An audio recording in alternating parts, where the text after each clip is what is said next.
When it comes to evil people throughout history, we all know the big common names like the evil German dictator and others that are so heinous I'm not even allowed to talk about them on here. But what about some people that are just as bad but maybe lesser known? Well, that's where I come in. Question for y'all, who do you consider the most evil person in history? Let me know in the comments and let's talk about some awfulness together. Here's a fun name for me to start off with today. Rappenführer Gerhard Pelich. Now if you've never heard about him before, don't worry, until today neither had I. And I hyperfixated on the mass extinction event in Germany back when I was in high school. He was a non-commissioned officer, or NCO, of the SS, and notorious for his brutal treatment of prisoners at the very famous camp whose name starts with an A that I'm not supposed to say. On September 3rd of 1941, this man participated in the first tentative gassing, using Zyklon B to kill 600 Russian POWs and 256 Polish prisoners. They were crammed into the basement of Block 13, later renamed Block 11, but not everybody died this time. So this guy was like, alright, let's do it again. Add more of that Zyklon B and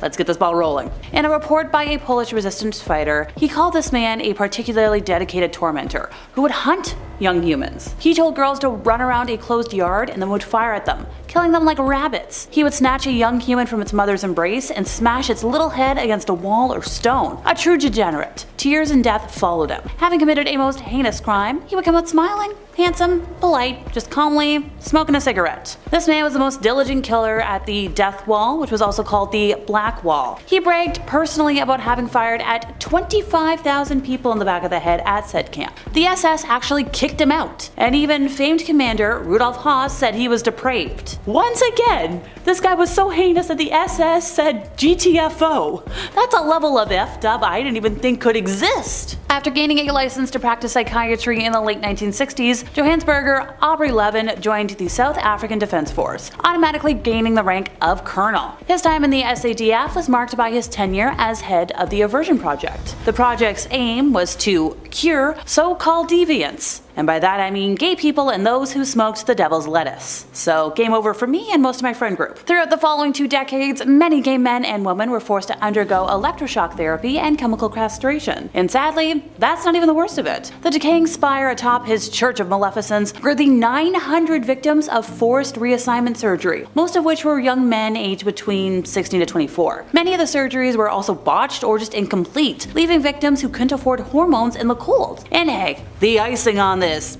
cake is that, the leader of this homophobic project would later be proven to have made homosexual advances towards his victims. I hate to say it, but internalized homophobia is a brutal thing. So, in 1995, he's like, I'm gonna move to Canada. And here he acquired a license to practice medicine and became professor of clinical psychiatry at the University of Calgary. Yeah, if it sounds like I'm angry, I am. In 2010, he was arrested for harming a patient, and then 30 men came forward and claimed they were harmed by him during a counseling. He was tried and convicted for, harm, sentenced to only 5 years in prison, and his medical license was suspended. So, a slap on the wrist. Yeah, just like a silly little 5 years for ruining over 8,000 people's lives. Now, if it was 5 years for every person he's ever harmed, that I could get behind. In 2016, CBC obtained information that the Parole Board of Canada had granted him day parole. Yet by 2016, he was living in a halfway house and was requesting a full pardon. He was like, hey, yeah, the victims lied, and everybody's got it in for me. Assessments included a scathing psychological evaluation and statements that,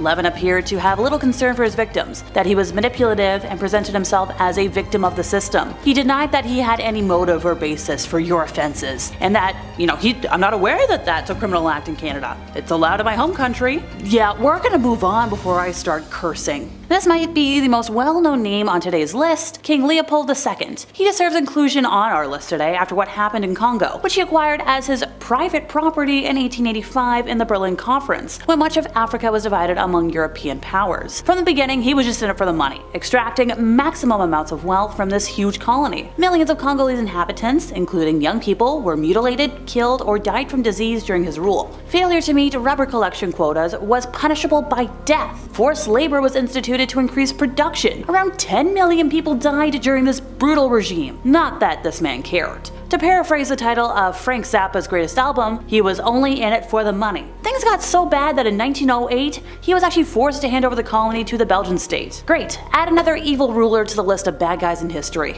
Next, Mengistu Haile Mariam rose to power in 1977 as a member of the lethal Derg regime in Ethiopia, which had toppled and killed Emperor Haile Selassie in 1974. His policies were to modernize Ethiopia's economy. Land, companies, banks, and more were all nationalized, and farmers were compelled to join collectives. The free market was abolished. To the shock of the resident nobody, all of that, yeah, was a disaster. People resisted, famine ensued, and economic destitution was widespread. Which, hey, this didn't stop the big bad leader. Widespread resistance was met with brutal force. And by that I mean between 1.2 to 2 million people were killed during this regime. And according to public record, it wasn't uncommon to see students, suspected government critics, or rebel sympathizers hanging from lampposts each morning. Mengistu himself is alleged to have killed opponents by just garroting or, firing at them, saying that he was leading by example. Yeah, because we need that kind of an example. Human Rights Watch describes his regime as one of the most systematic uses of mass killing by a state ever witnessed in Africa. After the collapse of the Soviet Union, his position became, well, kind of obsolete, and he fled the country. Great, so we got away with it. Go figure. Am I shocked?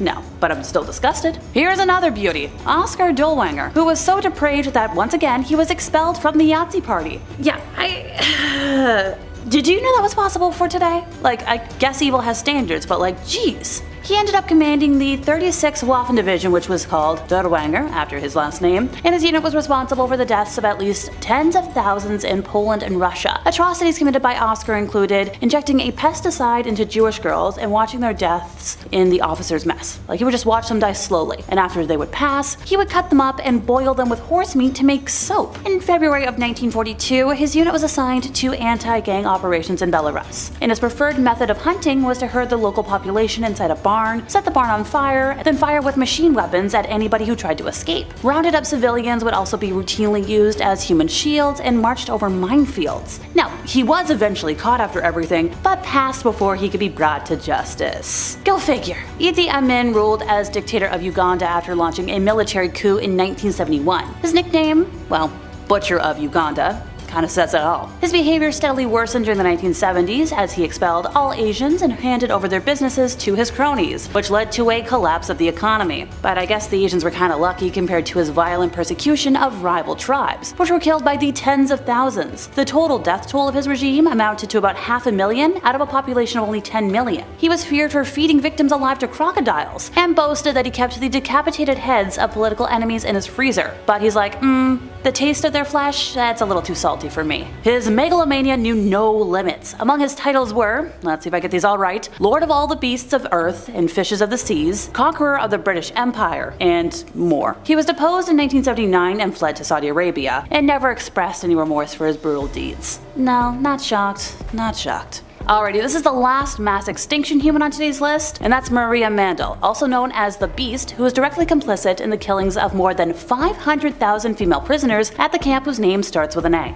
On October 15th of 1938, shortly after the annexation, she got her first job under the Yahtzee regime as a supervisor at the Lichtenberg camp, before moving to the Ravensbrück camp, which was purposely built just for women. Here Maria impressed her superiors and was soon promoted because her brutality set her apart from other female workers. In her new role, she oversaw the roll calls and the punishments for the inmates. And by that, punishments like harming, floggings, all the really bad things that people like her considered fun. A survivor remembered that one day they witnessed Maria kicking a fellow inmate to death for just something wrong. On October 7th of 1942, Maria was sent to the Big Bad Camp with the A, and that's where she was involved in the selections, something she took great pleasure in. Another survivor recalled how Maria had once selected a small human whom she dressed up in fine clothing, parading it around like a puppet. The little one was constantly by her side, holding her hand, until she got tired of it and was like, okay, in the gas chamber you go. That's just a level of heinous that I could never be. Mao Zedong was a successful guerrilla fighter against the Japanese invaders and the corrupt Kuomintang government of Generalissimo Chiang Kai-shek. In 1949, he had overcome them all and the People's Republic of China was proclaimed, until everything went downhill. In the purges of the early 1950s, millions of wealthy peasants, intellectuals, and saboteurs were killed. Then came the Great Leap Forward, one of the most insane experiments in social engineering ever. Private plots were abolished, first, communal kitchens were introduced and it was a disaster. Production plummeted, and in the ensuing Great Chinese Famine cost the lives of up to 45 million people. Not having had enough, a few years later, the Great Helmsman launched the General Proletarian Cultural Revolution in 1966. Millions of people were persecuted and suffered public humiliation, arbitrary imprisonment, torment, hard labor, and execution. When Mao died in 1976, the country's per capita income was lower than the Congo, and China had lost over 55 million lives. Not that Mao cared. Purity above everything else. Well, his purity.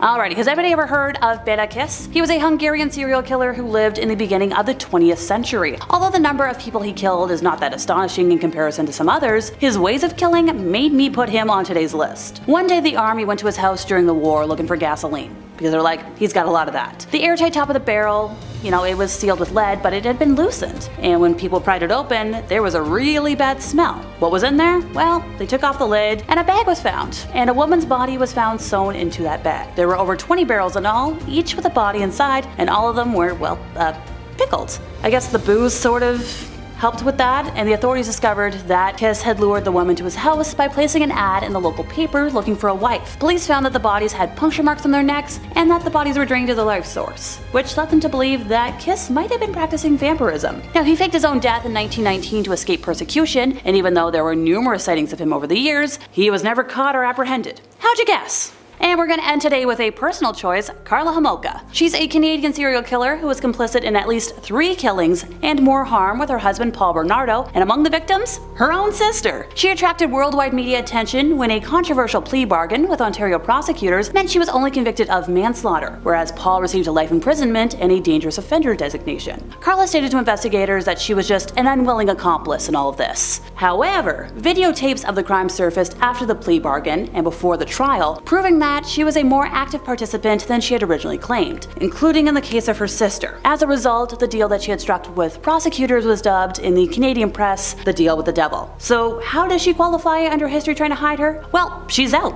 She's free. She's living in the world with the little one she gave birth to, which something about that doesn't sit well with me at all. Number 10. Dracula. The man, the myth, the legend, Vlad the Impaler. This dude was so down bad, he was the inspiration for Dracula.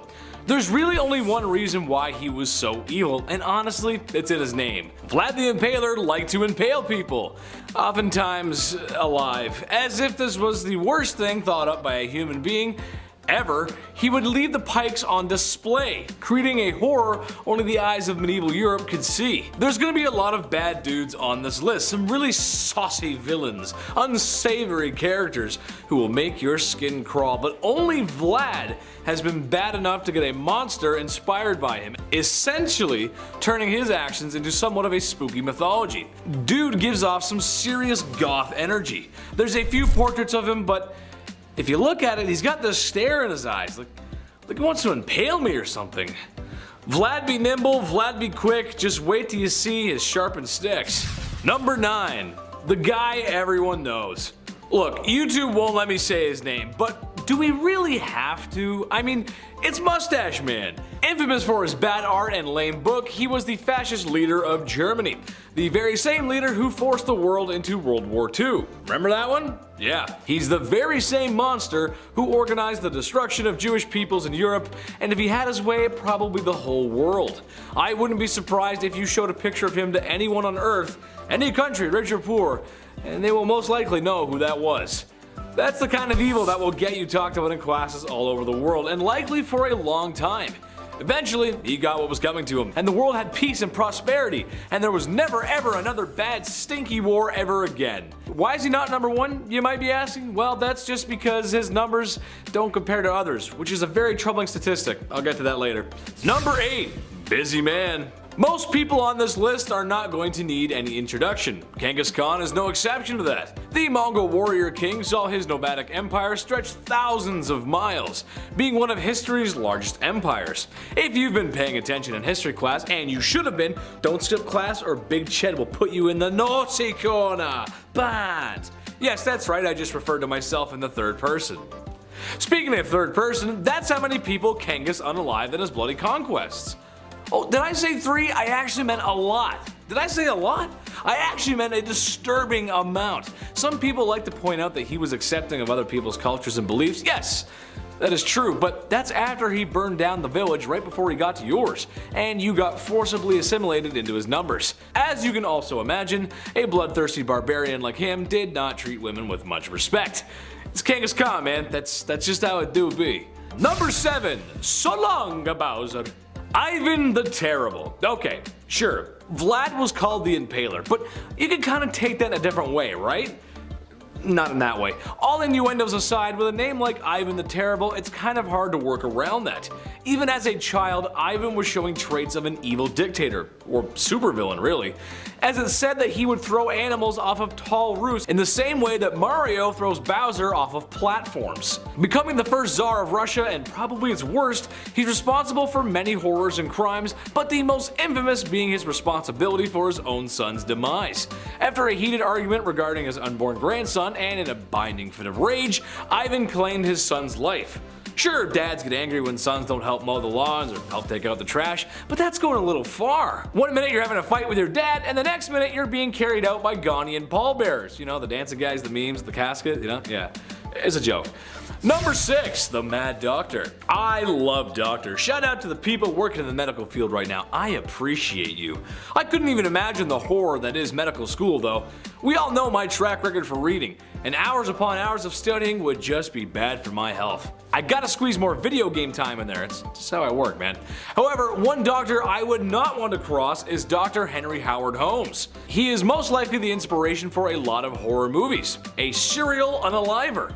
Said to have been performing surgeries on animals at a young age, which, again, doing some freaky deaky stuff to animals as a kid is like the red flag of red flags. It's like the only red flag. If that wasn't enough, he used to steal cadavers from the university he was studying at and doing all kinds of not nice things to them, naughty, bad. Having a clear obsession with medical practices and anatomy probably was helpful in disposing of his victims. And like something from Tales of the Crypt Keeper, that's exactly what he did. He constructed a large house, or building really, with trap doors, secret tunnels, and a lot of rooms. A basement where he could dispose of his victims. He would later then open this house of horrors up as a hotel where unknowing people would come to meet their doom. Yes, Tales of the Crypt Keeper.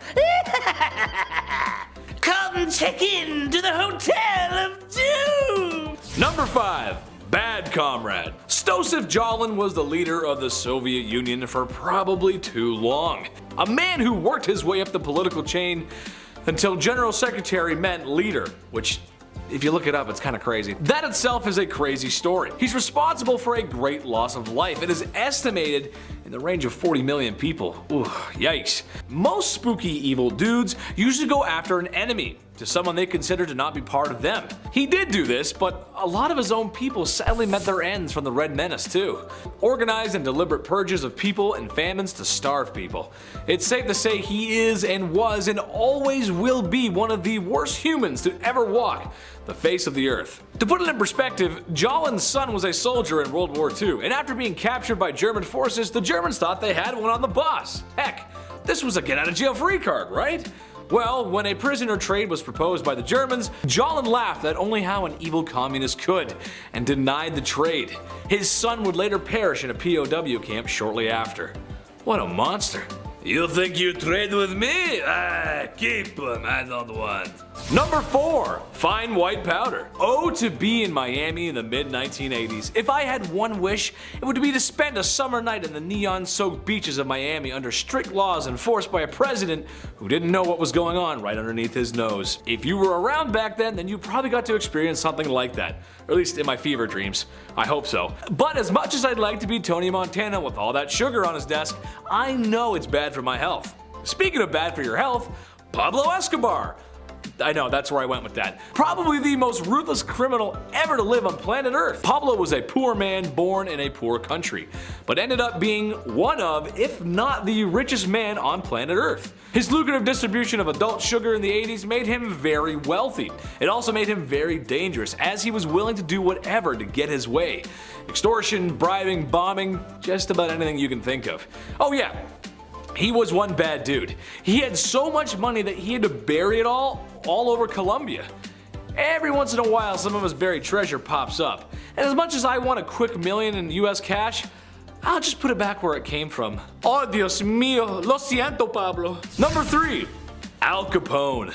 Another ruthless criminal, and honestly, Capone walked so gangsters like Pablo could run. Part of the ruthless Italian mafia that was the outfit, Capone worked his way through the ranks during 1920s Prohibition America, earning millions in his time where really just $100 could stretch a long way. Capone is noted for his violent behavior throughout his life and the many accidents he caused directly or indirectly. Prohibition and the Depression were hard times for a lot of folks in America. However, the media and the people of Chicago at first always wanted to see what the lavish gangster was up to, as his criminal life became somewhat publicized. Most likely due to his wealth. The dude was rich. He eventually would get arrested and sent to Alcatraz, which was probably the worst prison in America, or the best Call of Duty Zombies map, depending on how you look at things. I look at things through a Call of Duty way, so Number 2, Gabriel Prince. That might not be a name that you're familiar with, but it was the man who unalived Franz Ferdinand, which started World War I, which caused World War II, which caused the Cold War, which caused the collapse of Soviet Russia, and it's why you live in a post-war globalist world with markets developing rapidly in the cyber world. Except maybe the whole thing in Ukraine, watch out for that. Kinda crazy to think how all that could come from one wrong turn and a guy seizing an opportunity. But this also means he's kind of responsible, in a way, for all the bad stuff that happened in those times as well. So maybe don't seize the day, I'm not sure. Just don't be ruthless criminals, guys. Watch our videos instead. Although I could blame him for failing my math test in high school. Yeah, we'll go with that. Number 1, Mao Zedong. I'd like to come out here and tell you all about the chairman of China, but that simply is just too hot for TV, and if it's too hot for TV, it's too hot for YouTube. Basically, he was the dictator of communist China and is responsible for many lives lost. It's estimated to be somewhere in the range of 60 to 80 million people. Whoa! Dude was down bad, the definition of down bad, and although many were told to adore him, there's still a great many people who remember the terrible things he's done. From Beijing to Hong Kong, there's not a person around who doesn't know who he is.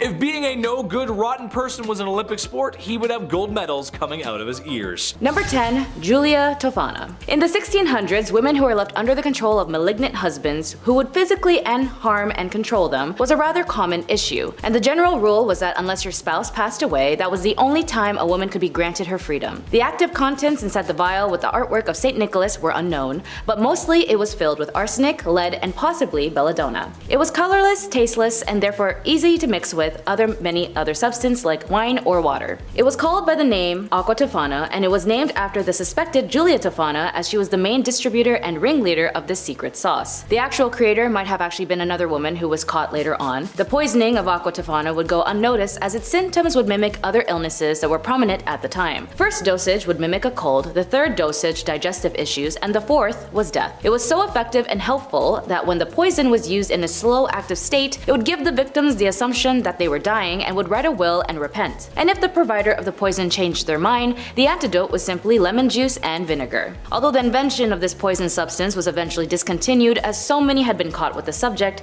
it lasted for the length that it did due to the assumption that it was a cosmetic, when really it was for women of this time a vial of liberation and freedom. Number 9, Vladimir Demov. A very famous Soviet scientist by the name of Vladimir Demov was known for his innovation organ transplants, which had saved many lives in the medical world by extending life from near-death events. However, how he came to this is just as disturbing and concerning, as it was revolutionary and innovative, and he would transplant a number of vital organs between dogs. But then he decided to experiment even further by sewing together a two-headed dog. He and his assistants would attempt to operate not just a few times, but over 24 times to create a functioning two-headed dog, and it was at the 24th time it was widely publicized. It was even featured on Life magazine, and unsurprisingly was considered a very dark, horrifying creation that had been beheld. He sewed together the head of a neck of a small dog named Shavka onto the neck of a large stray German shepherd named Brodyaga. The mad scientist created an unnatural creation at a disturbing cost. For the surgery itself, Demov amputated Shavka the lower body below the forelegs, keeping her heart and lungs connected until just before the transplant. Then he attached Shavka to the upper body of a corresponding incision of Brodyaga's neck. The operation lasted 3.5 hours, although both could function and hear. Shavka Arasaka ended up dying as she was not attached to Brody Yaga's stomach, so whatever she ate fell out. And tragically, the two animals died 4 days later due to the damage of a crucial vein. The previous pair of dogs lasted for a month before they too died in a fatal end,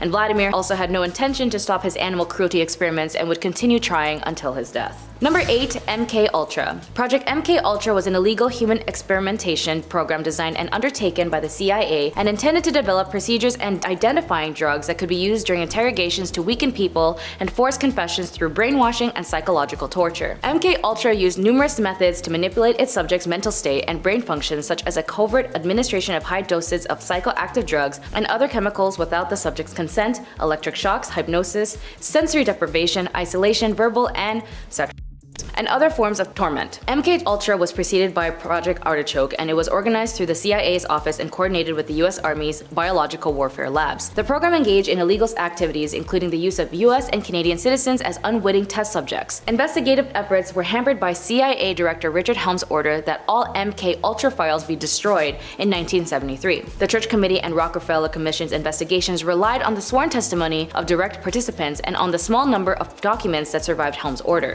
In 1977, a Freedom of Information Act requested uncovered a cache of 20,000 documents relating to MK Ultra, which led to Senate hearings, but some of the surviving information about MK Ultra was declassified in 2001. Number 7. Philip Zimbardo. An American psychologist and a professor at Stanford University, was known for his involvement, leadership, and administration on the research of the Stanford Prison Experiment. He was heavily criticized as the experiment was seen unethical and scientific reasons. The Stanford Prison Experiment was a psychological experiment conducted to stimulate a prison environment to examine the effects of situational variables on participants' reaction and behaviors. Participants were recruited from the local community with an ad in the newspaper offering $15 per day to male students who wanted to participate in a psychological study of prison life. Keep in mind, $15 back then is roughly $114 today. Volunteers were chosen after assessments of psychological stability and then randomly assigned to being prisoners or prison guards. Over the following 5 days, psychological harm of the prisoners by the guards became increasingly brutal. After psychologist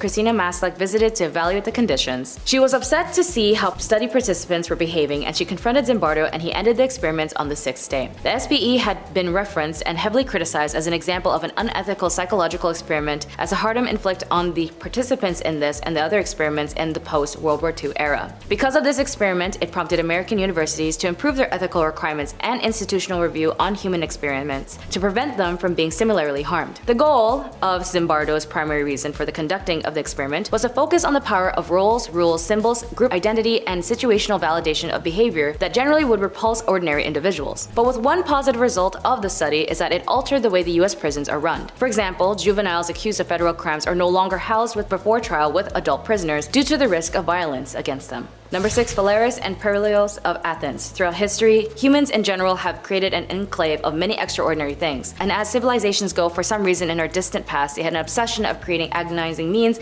and the inflictions of others. Perilios of Athens had created something that at first glance may seem like a work of art, but its uses had been a thing of torment: the brazen bull. The beautiful bronze statue casted in ancient Greece was invented between 570 and 554 BC. The statue was actually commissioned by the reign of Phalaris, an evil tyrant in Sicily. So many would think that he's actually the real inventor, or more or less had the idea. This tyrant was also known for eating new as his new cruel torment device, and the bull was cast hollow and was used as a fire would be built below, and its design was that it would be opened and a person would be forced inside. The fire would start underneath the person and it would burn as the smoke and steam would escape from the bull's nose. Incense was placed inside to counteract the smell of burnt flesh, and it is said that it was a series of tubes built inside the statue to design to distort the screams of the victim and make them sound like an animal. Phalaris was a piece of work as he wanted to test the sound system of the bull, that he even pushed Perilios, the man who created the bull for him, into the belly and lit a fire under him. And then he later released him before he pushed him off a cliff. But by sheer karma, Phalaris died in a bull himself as the city was taken over by Telemachus in 554 BC.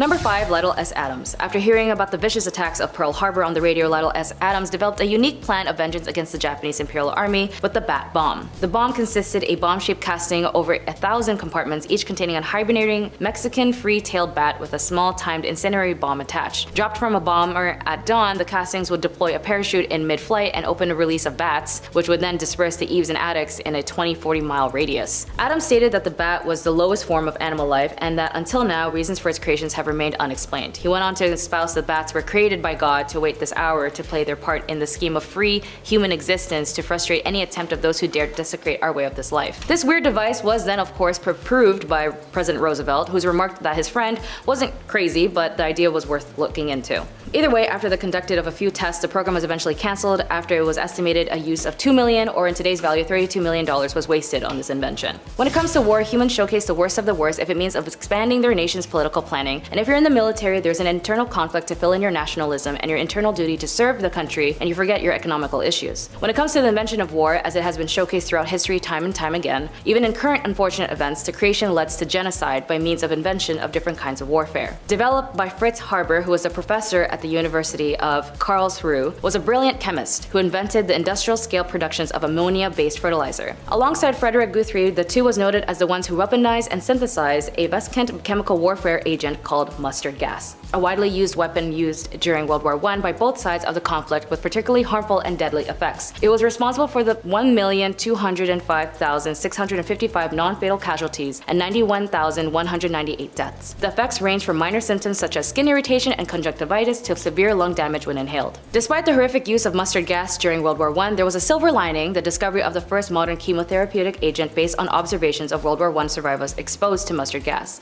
The studies eventually launched an era of cancer chemotherapy research. Number 3, Oliver Winchester. An American businessman and politician named Oliver Winchester was best known for his founding, manufacturing, the marketing of the Winchester Repeating Arms Company, aka the Winchester rifle. The first official Winchester rifle was a model in 1866. Repeating rifles was not widely used until after the war, when they became increasingly popular with the civilians. Military authorities concentrated primarily on perfecting breech-loading single-shot rifles for many more years. His ownership was then passed to his son, who died of TB, and his wife Sarah Winchester ended up moving to California with inheritance as she began to make the famed Winchester house a haunted mystery house due to her fear of spirits being murdered by the rifle. Number 2, Dow & Company. Originally developed to simply enhance the growth of soybeans, Agent Orange was weaponized and used extensively during the Vietnam War. During the war, Dow, Monsanto, and other companies were compelled by the US government to produce Agent Orange under the US Defense Production Act of 1950. Used in large quantities, it was a powerful herbicide used by the United States to deforest the jungles and destroy Viet Cong and North Vietnamese army crops. The United States military sprayed upon up to 20 million gallons of herbicides over Laos, Vietnam, and Cambodia from 1961